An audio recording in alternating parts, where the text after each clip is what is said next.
ತಿಳಿಸುತ್ತಾ ಇದ್ದನು.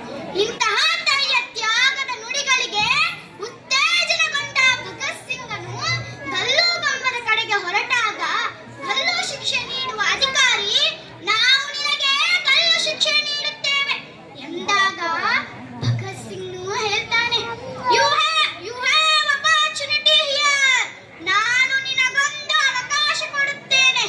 ನನ್ನಂತವರನ್ನ ಇಂದು ನಿನ್ನ ಜನ್ಮ ಪಾವನ ಮಾಡಿಕೋ. ಏಕೆಂದರೆ ನನ್ನ ದೇಶದ ಯುವಕರು ಮರಣವನ್ನ ಮಹಾನವಮೆಯನ್ನಾಗಿ ಸ್ವೀಕರಿಸುವ ಸಂಭ್ರಮ ಪಡುತ್ತಿದ್ದಾರೆ. ಹೀಗೆ ನಗು ನಗುತ್ತಾ ಹೇಳಿ ಸಾವನ್ನಪ್ಪಿದ್ದಾರೆ. ಯುವಕಲಕದ ಹೃದಯದಲ್ಲಿ ದೇಶ ಪ್ರೇಮವನ್ನ ಬಿತ್ತಿದ್ದಾರೆ.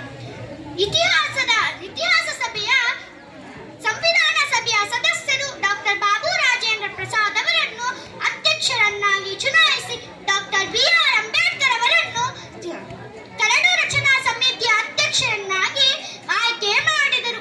ಈ ಮೂಲಕ ರೈತರಿಗೆ ತಿಳಿಸುವುದೇನೆಂದರೆ, ಭಾರತಕ್ಕಿಂತ ಚಿಕ್ಕ ಚಿಕ್ಕ ದೇಶಗಳಾದ ಸಿಂಗಾಪುರ, ಜಪಾನ್, ಇಸ್ರೇಲ್, ಅಕ್ಕಂ ಮುಂತಾದ ದೇಶಗಳಲ್ಲಿ ಆಹಾರ ಬೆಳೆಯಲು ಸಾಕಷ್ಟು ಭೂಮಿ ಇಲ್ಲ. ಆದರೂ ವಿಶ್ವದಲ್ಲೇ ಆಕರ್ಷಣೀಯವಾದ ಸರ್ವತೋಮುಖ ಅಭಿವೃದ್ಧಿ ಹೊಂದಿರುವ ಮಾದರಿ ದೇಶಗಳು ಎನಿಸಿಕೊಂಡಿವೆ. ಇದಕ್ಕೆ ಆ ದೇಶದ ಪ್ರಜೆಗಳು ದೇಶಭಕ್ತಿ ಜೊತೆಗೆ ಶಿಸ್ತು, ಶಾಂತಿ, ಬದ್ಧ ಜೀವನ ಶೈಲಿ ಅಳವಡಿಸಿಕೊಂಡಿರುವುದೇ ಮೂಲಭೂತ ಪ್ರೇರಣೆಯಾಗಿದೆ. ಅಷ್ಟೇ ಅಲ್ಲದೆ ರೈತ ಬೆಳೆದ ಬೆಳೆಗೆ ಸರ್ಕಾರವು ಕೂಡ ಸೂಕ್ತ ಬೆಲೆ ಮತ್ತು ಮಾರುಕಟ್ಟೆ ಒದಗಿಸಿಕೊಡುತ್ತದೆ. ಸಂಕೋಲೆಗಳ ಬಂದಿಯಾಗಿದ್ದ ನೀನು ಸ್ವಾತಂತ್ರ್ಯದ ದೇವನಾದೆ. ಸಮಾನತೆಗಾಗಿ ಹೋರಾಡಿದ ನೀನು ಅಸಾಮಾನ್ಯನಾದೆ. ಅಸ್ತಿತ್ವ ಇಲ್ಲದವನಾಗಿದ್ದ ನೀನು ಬೃಹತ್ ದೇಶದ ಸಂವಿಧಾನ ಕರ್ತನಾದೆ. ಇದೇ ನಮ್ಮ ಬಾಬಾ ಸಾಹೇಬ್ ಅಂಬೇಡ್ಕರ್ ಅವರೇ, ನಿಮಗಿದು ಸಾವಿರ ಸಾವಿರ ನಮನಗಳು. ಡಾಕ್ಟರ್ ಅಂಬೇಡ್ಕರ್ ಅವರ ಅಭಿಪ್ರಾಯವೇನೆಂದರೆ, 1949 ನವೆಂಬರ್ 26ರಂದು ಸಂವಿಧಾನ ಎಂಬ ವಜ್ರ ಕವಚವನ್ನು ಅರ್ಪಿಸಿ ದೇಶ ಕುರಿತು ಭಾಷಣ ಮಾಡಿ ಕೆಲವು ಎಚ್ಚರಿಕೆ ಮಾತುಗಳನ್ನು ಹೇಳಿದ್ದರು. ಬಹುಕಾಲದ ಹಿಂದೆ ನಾವು ಸ್ವತಂತ್ರರಾಗಿದ್ದೆವು, ಈಗ ಸ್ವಾತಂತ್ರ್ಯ ಪಡೆದಿದ್ದೇವೆ. ನನಗಿರುವ ಹಂಚಿಕೆ ಮತ್ತು ಸಂದೇಹವೇನೆಂದರೆ, ನಾವು ಈ ಸ್ವಾತಂತ್ರ್ಯವನ್ನು ಉಳಿಸಿಕೊಳ್ಳುತ್ತೇವೆಯೇ? ದೇಶದಲ್ಲಿರುವ ಸಮಾನತೆಯನ್ನು ನಾವು ತೊಲಗಿಸದಿದ್ದರೆ ಮತ್ತೆ ಅನೈಕ್ಯತೆ ಉಂಟಾಗಿ ಮತ್ತೆ ನಾವು ದಾಸ್ಯದಲ್ಲಿ ಬಿದ್ದು ಹೋದೆವು. ಅಂತಕಾಲ ಬಾರದಿರಲಿ ಎಂದು ಆಶಿಸುತ್ತಾ ನನ್ನ 4 ಮಾತುಗಳನ್ನು ಮುಗಿಸುತ್ತಿದ್ದೇನೆ. ಜೈ ಹಿಂದ್, ಜೈ ಭಾರತ್ ಮಾತಾ.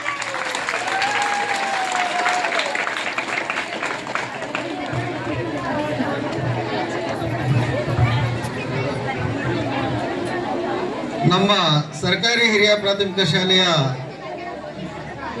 ಹರ್ಷಿತಾ ತುಂಬಾ ಚೆನ್ನಾಗಿ ಭಾಷಣ ಮಾಡಿದ್ಲು. ಅವಳು ಮುಂದೆ ಏನೋ ಒಂದು ಆಗ್ತಾಳೆ. ಅವಳಿಗೆ ನಮ್ಮ ಗ್ರಾಮ ಪಂಚಾಯತಿ ವತಿಯಿಂದ ತುಂಬ ಹೃದಯದ ಧನ್ಯವಾದಗಳು.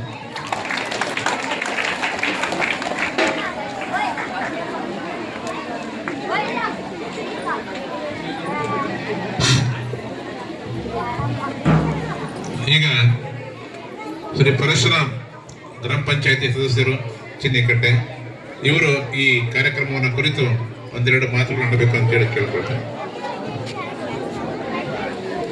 बोलो भारत माता की, बोलो ಭಾರತ್ ಮಾತಾ ಕಿ. ಎಲ್ಲರಿಗೂ 76ನೇ ಗಣರಾಜ್ಯೋತ್ಸವದ ಶುಭಾಶಯಗಳನ್ನ ತಿಳಿಸುತ್ತಾ